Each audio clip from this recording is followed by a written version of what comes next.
simba kwangu, ndotya kurasika asimi muri simba rangu, muno ndidzorawo.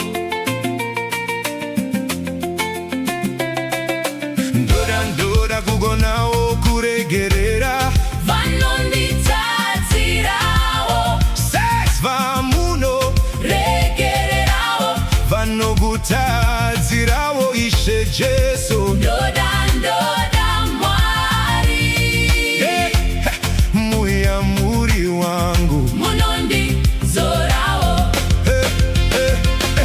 Vana vangu musandikanganwewo, kunyangwe nzira dzakavharwa, kusandifonera kana kutaura neni. Rudo rwangu haruna kupera, moyo wababa unorwadziwa nekuziwa nekuparadzaniswa nevana vavanoda. Asi ndinotenda kuna Mwari, vachatidzosa semuri zvakare. Mwari abatsire kuvenga munhu, moyo wako wakangooma. Mwari munoziva kusasimba kwangu, Ndotya kurasika asimi muri simba rangu, muno ndidzorawo.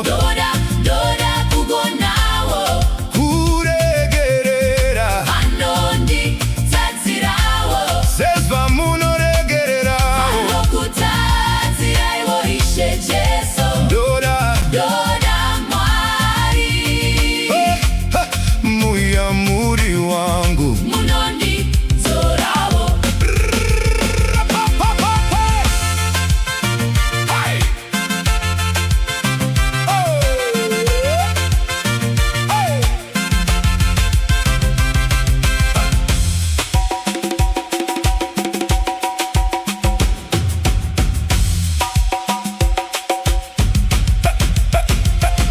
hama ichaivo vanonongedzera vana kuna baba vavo, kunyange vari mbavha iri mujeri.